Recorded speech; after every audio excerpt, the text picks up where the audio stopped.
revenues and expenditure. I've demonstrated, I hope, for the benefit of the members on the other side, that the economy was sound, that it was built on steel, not on stones, on steel. And Madam Speaker, I hope that the members on the other side will cease deceiving the people of this country and to accept the fact that they inherited a sound economy. Now, Madam Speaker, I accept the fact that under the Antigua Labour Party there were fiscal strains, or whatever you want to term it. There was a fiscal problem under the Antigua Labour Party, referring to government finances. But the economy, Madam Speaker, was extremely sound. And I will also support that assertion by the fact that no weak economy, Madam Speaker, could have sustained an increase in taxation of 55% in 2.5 years. Let me repeat that point. Madam Speaker, no weak economy on this planet could have sustained an increase in taxation of 55% in 2.5 to 3 years. So when they tell the people of this country that the economy of Antigua and Barbuda on the Labour Party was at the brink of a precipice, Madam Speaker, that was a lie. Now when we look at expenditure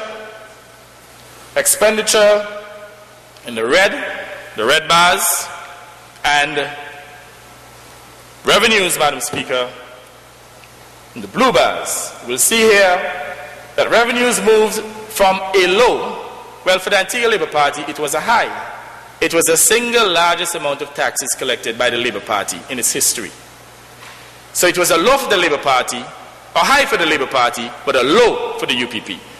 So revenues, Madam Speaker, moved from $420 million in 2003 under the Antigua Labour Party up to $582 million, almost $600 million as at the end of this year.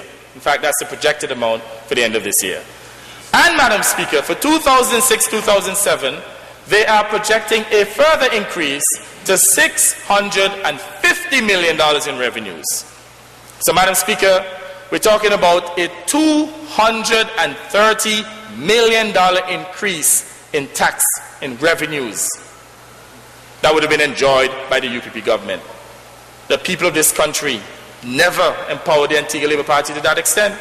In fact, the Antigua Labour Party's policy was such that, Madam Speaker, that we embarked on a policy of low taxation, and certainly would not have called upon the people of this country to make that type of sacrifice. And especially considering that the members on the other side, Madam Speaker, the members of the UPP government, they have a propensity of destroying value.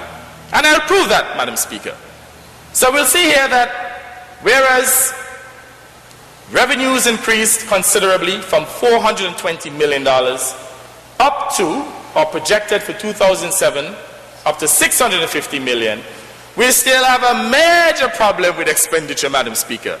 Now, they used to criticize the Antigua Labour Party about operating deficits, fiscal deficits. Now, Madam Speaker, they were given an additional $200 million within the last 2.5 years, and they're still operating a deficit. They will be given, Madam Speaker, at least a further $50 million next year, and they will still be operating in deficit. In fact, Madam Speaker, the projected deficit for 2007 would be in the region of $400 million. And that includes capital spending, Madam Speaker. Now, I know they tried to shift it onto the World Cup, but again, by their own figures, they indicated that they needed an additional $1 million to deal with the World Cup. So that being the case, Madam Speaker, if they're running their affairs efficiently, then perhaps, Madam Speaker, the deficit would have been $300 million rather than $400 million. The members are asking an additional $1 million? $100 million for World Cup. You said million. I told you all to listen, Please listen. You said million. Thank you. $100 million for World Cup.